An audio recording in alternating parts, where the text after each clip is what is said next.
quote, "We see the Chinese as the main competitors, not GM and not Toyota.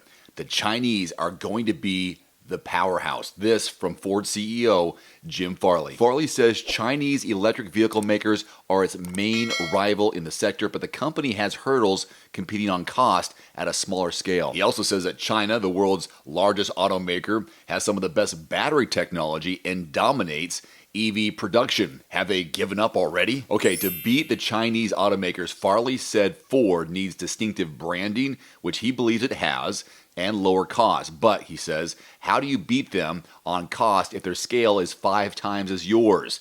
The Europeans let Chinese automakers in, and now they are selling in high volume in Europe. As I reported a few months ago, Ford said in February it would invest $3.5 billion to build an electric vehicle battery plant in Michigan using technology from Chinese partner CATL to produce lower cost batteries. But will that work? The U.S. Treasury must still issue rules later this year that will determine whether the Ford arrangement violates a prohibition on, quote, foreign entities of concern that is part of a $7,500 EV tax credit. Farley says we have a real big decision here to make in the United States. If battery localizing their technology in the U.S. gets caught up in politics, you know the customer is really going to get screwed as a result. On a somewhat related note, the CEO of General Motors, Mary Barra, made a visit to China this week, the first time since the start of the pandemic, as GM struggles with sales slump there. Now, Ford is cutting costs in China, where its sales have been sliding since 2016. It is restructuring operations there to turn one of its joint ventures into an export hub for low-cost commercial electric and combustion vehicles. Just a few months ago in January, Elon Musk said of Chinese automakers, they work the hardest and they work the smartest. And so we guess there's probably some company out of China as the most likely to be second to Tesla.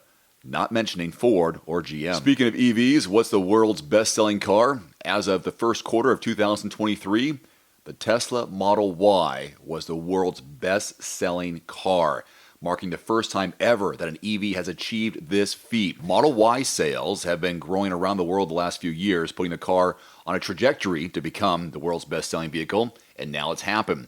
The feat was first predicted even before the car came to market, as Tesla thought the car would see up to 1 million units in demand per year. It was an ambitious goal at the time, with many considering it another example of an optimistic Tesla production by its CEO. But last year, Tesla said the Model Y was on track to become the world's best-selling car in 2023, and they did it. Just last year, the Model Y was the best-selling vehicle in Europe and California, and the 4th best-selling in China, despite China's different tastes and model availability compared to the rest of the world, and was on the U.S. top 10 list, but significantly behind several trucks and SUVs. These performances made it the 3rd best-selling car worldwide last year. So which vehicle did the Tesla Y dethrone? It was actually the Toyota Corolla.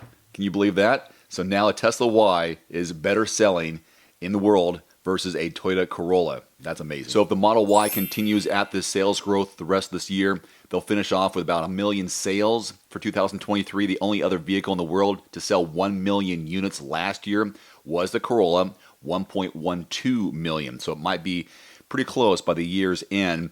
But it's likely the Model Y will maintain this position because Corolla sales are declining while Model Y sales are inclining. What makes this achievement even more amazing is the Model Y's pricing and availability. While the Model Y does have a broad availability in the world, the Corolla is available everywhere. And despite recent price cuts, the Model Y at $40,000 after tax credits is still significantly more expensive than a base model Corolla, which starts around $21,000. So back to Ford versus Chinese EV makers. Do you think this is more of a smoke screen to take the attention off GM and Toyota, claiming that those in China are the main rivals, main competitors to Ford?